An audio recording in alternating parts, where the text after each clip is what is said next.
আসসালামু আলাইকুম। কাল একটা লাইভ করেছিল সাংবাদিক ইলিয়াস ভাই। আমার ইসলামের কিছু কথা বলছিল। তো তার কথাগুলো সব যৌক্তিক, একটা অযৌক্তিক কিছু নাই। সে এর আগেও অনেক লাইভ করছে, জামাত ইসলামের সুনাম করছে। যে এখন একটা যৌক্তিক সমালোচনা করছে, জামাত ইসলামের লোক তার পিছে পড়ছে। সে একটা যৌক্তিক সমালোচনা করছে, জামাত ইসলামের উচিত তার সমালোচনার জবাব দেওয়া।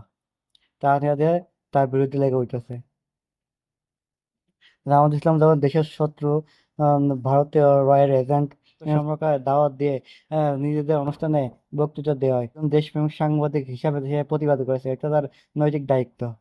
আমাদের উচিত দেশের শত্রুর পক্ষে যেই দলই দাঁড়াবে না কেন, তাদের বিপক্ষে দাঁড়াতে হবে। জামাত ইসলাম তাদের ভুল স্বীকার না করে তার সাংবাদিক ইলিয়াস ভাইয়ের পিছনে লেগেছে। এটা মোটেই উচিত নয়।